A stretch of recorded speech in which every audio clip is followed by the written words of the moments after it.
दोस्तों नमस्कार। युग चेतना यूट्यूब चैनल पर आपका हार्दिक स्वागत अभिनंदन है।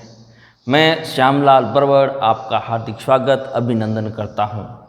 देखिए, आज मैं और नया तथ्य लेकर आपके सामने उपस्थित होता हूं। हमारी कक्षा हर रोज़ 4:30 पर संचालित होती है। आप इस चैनल को ज़्यादा से ज़्यादा शेयर करें, अपने साथियों के साथ शेयर करें, आपके साथी भी इस मेगा क्लास का लाभ ले सकें। ये एक निःशुल्क प्लेटफार्म है। कोई भी साथी इस कक्षा में पढ़ सकता है, निःशुल्क पढ़ सकता है। 4:30 हर रोज़ ये संचालित होती है। ठीक है ना दोस्तों।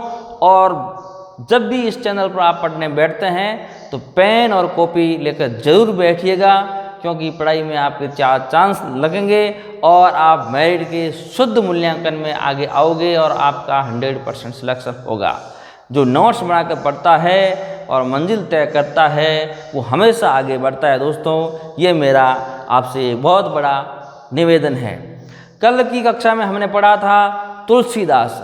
तो तुलसीदास को जारी रखते हुए मैंने कहा था कि तुलसीदास के लिए मैं 1-2 वीडियो लेके आऊँगा, क्योंकि तुलसी एक महत्वपूर्ण विषय है। राम भक्ति काव्य धारा के अंदर तुलसी का नाम बहुत बड़ा नाम है। तो तुलसी में से कोई सवाल निकल ना जाए, ऐसा ना हो।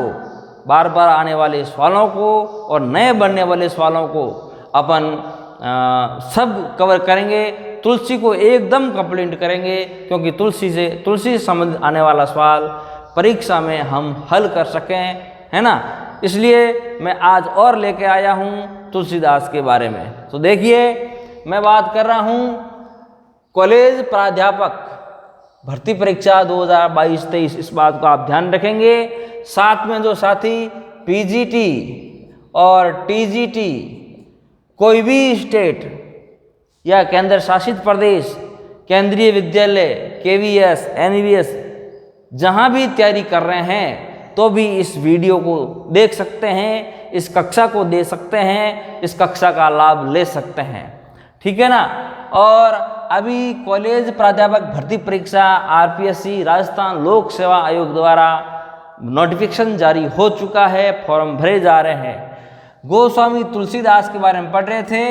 इनका जन्म 1532 और मृत्यु 1623 में हुई थी। दोस्तों, ये बात कल अपन कर चुके थे। आज मैं बात कर रहा हूँ राम भक्ति सागा में गोस्वामी तुलसीदास का क्या योगदान रहा है, उसके बारे में चर्चा करने जा रहा हूँ।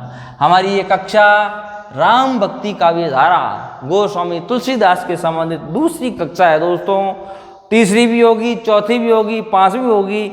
जब तक तुलसी पूरा नहीं होगा तब तक हम कक्षा लेके आते रहेंगे। उसके बाद मैं नेक्स्ट दूसरी कक्षा के बारे में चर्चा करूंगा, क्योंकि मैं ये सोचता हूँ, फैक्ट तथ्य लेकर आता हूँ। मेरे साथी, मेरे सभी मित्र ऐसा ना सोचे कि हमारा सवाल गलत हो गया। गलत नहीं होना चाहिए, गलत नहीं होने दूंगा। जो बार बार सवाल आते हैं, रिपीट होते हैं, वो भी सवाल गलत हो जाते हैं, वो सवाल गलत नहीं होने देंगे। और नए जो सवाल आ रहे हैं उनको भी गलत नहीं होने देंगे। इस बात का आप ध्यान रखना, गांठ बांध लेना। देखना, इसके तुलसीदास के प्रथम गुरु की अगर मैं बात करूं तो नरहरियानंद बाबा थे या नरहरि बाबा थे। प्रथम गुरु की बात करूं तो नरहरियानंद, नरहरिदास या नरहरि बाबा कह सकते हैं। और शिक्षा गुरु की बात करूं तो शेष सनातन, जो काशी के रहने वाले थे। शेष सनातन जी से इन्होंने शिक्षा प्राप्त की थी, है ना। और ये काशी के रहने वाले थे। इस बात को आप ध्यान में रखेंगे। आगे मैं बात करूं दोस्तों तो देखिए, तुलसी को राम भक्ति की प्रेरणा, तुलसीदास जी को राम भक्ति की प्रेरणा अपनी पत्नी रत्नावली से मिली। इस बात को आप ध्यान रखें, ये मोस्ट है। परीक्षा में ऐसा नहीं पूछा जाएगा, परीक्षा में यह पूछा जाएगा क्या तुलसीदास जी को राम भक्ति की प्रेरणा रत्नावली से मिली, तो आप हाँ कर सकते हैं, है ना। तो राम भक्ति की प्रेरणा रत्नावली से भी मिली और नरहरि बाबा से भी मिली, दोनों से मिली। रत्नावली से क्यों मिली? क्योंकि तुलसी शादीशुदा थे और अपनी पत्नी से मिलने के लिए पत्नी के मायके चले गए थे पीछे, ठीक है ना। आंधी तूफान बारिश का मौसम था, उनको नज़रअंदाज करते हुए अपने पत्नी से मिलने चले गए। तो पत्नी ने कहा कि इस हाड़ मास में कुछ नहीं रखा है, ये पंच तत्व से मिला हुआ मिट्टी का पुतला है, हाड़ मास में कुछ नहीं रखा है। अगर आप इतनी भक्ति मुझ में कर रहे हैं, जितना प्यार मुझसे कर रहे हैं, अगर उतना ही प्यार श्री राम प्रभु से करते तो तुम्हारा भवसागर पार हो जाता। उस दिन से ही तुलसीदास जी ने घर त्याग दिया और राम भक्ति की ओर उन्मुक्त हो गए। रामचरितमानस की रचना की अवधी भाषा का अगर सबसे बड़ा कोई ग्रंथ कहा जाए, हिंदी में कोई सबसे बड़ा ग्रंथ कहा जाए हिंदी साहित्य के इतिहास में, तो रामचरितमानस। क्या लिखा है, 7 कांड उसके अंदर, 7 कांडों की क्या बखूबी, बाल कांड, सुंदर कांड, अरण्य कांड, किष्किंधा कांड, 7 कांड उसमें क्या गजब का लिखा है। यह प्रेरणा उसकी पत्नी रत्नावली से मिली है, इस बात को आप दोस्तों ध्यान में रखेंगे। अब तुलसीदास के बारे में विद्वानों के कथन है। तुलसीदास के बारे में विद्वानों ने अनेक अपने मत प्रकट किए हैं, तो परीक्षा में कथन हूबहू पूछे जाते हैं, तो उस बात को आप ध्यान में रखेंगे। नाभादास ने अपनी रचना भक्तमाल, ध्यान रखना, नाभादास की रचना का नाम है भक्तमाल। नाभादास ने अपनी रचना भक्तमाल में तुलसी को भक्ति काल का सुमेरु का है, मोस्ट इंपॉर्टेंट है। नाभादास ने अपनी रचना भक्तमाल में तुलसीदास को क्या कहा है, तुलसीदास को भक्ति काल का सुमेरु का है। सुमेरु का मतलब होता है पर्वत, बहुत बड़ा पर्वत, हिमालय जैसा पर्वत, भक्ति काल का सुमेरु का है। इस बात को आप ध्यान रखेंगे। ये कहने वाले हैं नाभादास। किसमें का, अपनी रचना भक्तमाल में इन्होंने कहा कि तुलसीदास भक्ति काल के सुमेरु थे, है ना। अच्छा, क्लियर। आगे मैं बात करता हूं जॉर्ज ग्रियर्सन के बारे में। ग्रियर्सन ने भी कम नहीं कहा है, ग्रियर्सन का भी बहुत अच्छा मत है। जॉर्ज ग्रियर्सन ने तुलसी को कहा है बुद्ध देव के बाद सबसे बड़ा लोक नायक कहा है। बुद्ध देव मतलब महात्मा गौतम बुद्ध। महात्मा गौतम बुद्ध के बाद मगर कोई लोक नायक के रूप में आगे आया है तो कौन है, गोस्वामी तुलसीदास। यह कहने वाले हैं अंग्रेजी इतिहासकार, जो हिंदी में उन्होंने इतिहास ग्रंथ लिखा। जॉर्ज ग्रियर्सन ने कालक्रम कालखंड तय किए। जॉर्ज ग्रियर्सन ने कहा कि बुद्ध देव के बाद अगर कोई सबसे बड़ा लोक नायक है तो वो गोस्वामी तुलसीदास है। यह परीक्षा में पूछा गया सवाल है, आरपीएससी 2016 व्याख्याता भर्ती परीक्षा में पूछा गया सवाल है। जॉर्ज ग्रियर्सन का पूछा गया है कि बुद्ध देव के बाद सबसे बड़ा लोक नायक अगर किसी को माना जाए तो तुलसीदास है। ये कथन किसका है, ये कथन जॉर्ज ग्रियर्सन का है। दोस्तों, इस बात को आप ध्यान में रखेंगे। मैंने आपको पहले भी बताया, जब भी मेरी कक्षा में आप बैठते हैं तो जरूर पेन और कॉपी लेकर बैठिएगा, एक एक तथ्य को आप लिखते जाइए। आपसे मैं वादा करता हूँ प्राध्यापक भर्ती परीक्षा या पीजीटी टीजीटी हिंदी के पेपर में आप असफल कभी नहीं होंगे। मेरिट का जो आंकलन है उससे ऊपर रहेंगे, ये मैं आपसे वादा करता हूँ। पेन और कॉपी जरूर लेकर बैठेगा और लिखते रहिए। आगे मैं बात करूँ इतिहासकार विंसेंट स्मिथ ने कहा तुलसी के बारे में, मुगल काल का सबसे बड़ा आदमी कहने वाला है विंसेंट स्मिथ। कौन है, इतिहासकार विंसेंट स्मिथ ने कहा कि तुलसी मुगल काल का सबसे बड़ा आदमी है। जिसमें तुलसीदास का आविर्भाव हुआ, रामचरितमानस की रचना हुई, उस समय हिंदुस्तान मुगलों के हाथ में था। हिंदुस्तान में बादशाह का शासन था, सुल्तानों का शासन था। इसलिए विंसेंट स्मिथ ने कहा है कि तुलसी मुगल काल का सबसे बड़ा आदमी है। ये कहने वाले हैं विंसेंट स्मिथ। इस तथ्य को भी आप ध्यान में रखेंगे, यह भी वेरी मोस्ट इंपॉर्टेंट है, आपकी परीक्षा में आने लायक सवाल है। आगे मैं बात करूं, आचार्य रामचंद्र शुक्ल बहुत बड़ा नाम है, जिन्होंने हिंदी साहित्य का इतिहास 1929 में लिखा, जो सर्वमान्य इतिहास है, इतिहास ग्रंथ है और बहुत अच्छा है। बहुत बड़ा नाम है आचार्य रामचंद्र शुक्ल। तो आचार्य रामचंद्र शुक्ल ने गोस्वामी तुलसीदास के बारे में क्या कहा? यह एक कवि ही हिंदी की प्रौढ़ साहित्यिक भाषा को सिद्ध करने के लिए काफी है। क्या कहा? यह एक कवि ही हिंदी की प्रौढ़ साहित्यिक भाषा को सिद्ध करने के लिए काफी है। ये कहने वाले हैं आचार्य रामचंद्र शुक्ल। किसके बारे में? तुलसीदास जी के बारे में। बहुत अच्छा कथन है, मैं इस कथन को 100% देता हूँ। ऐसे कथन बोर्ड पूछेगा और बोर्ड को पूछना भी चाहिए। बहुत अच्छा कथन है, ठीक है ना। आगे और कथन है आचार्य रामचंद्र शुक्ल का, तुलसी लोक मंगल की साधना के कवि है। ये कई बार परीक्षा में पूछा गया, टीजीटी, पीजीटी और नेट में कई बार पूछा गया है।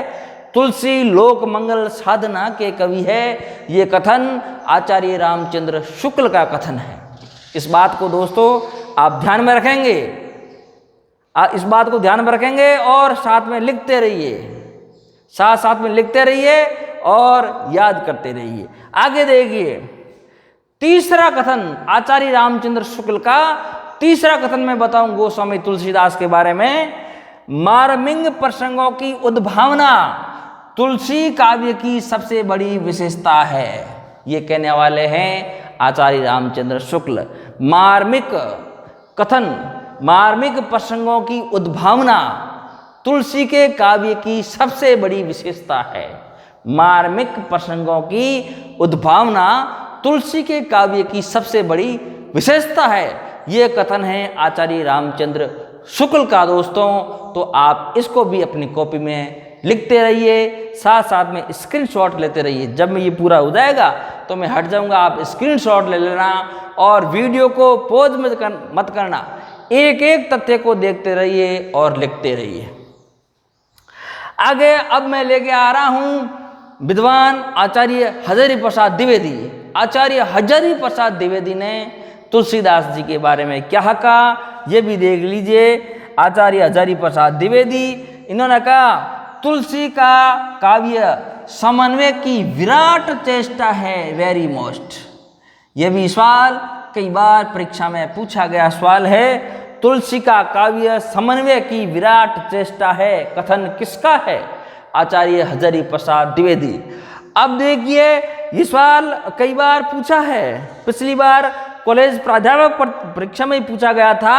इसको थोड़ा लेंथी करके पूछा गया, 3-4 लाइनों में पूछा गया था। जब समन्वय का नाम आ जाए, तुलसी में समन्वय की अच्छी आदत थी, समन्वय की अच्छी आदत थी, तो ये समन्वय शब्द आते ही आप आचार्य हजारी प्रसाद द्विवेदी करें, आचार्य रामचंद्र शुक्ल न करें, क्योंकि ये कंफ्यूज करने वाला है। तो तुलसी का काव्य समन्वय की विराट चेष्टा है, वेरी मोस्ट है, ये आचार्य हजारी प्रसाद द्विवेदी का कथन है दोस्तों।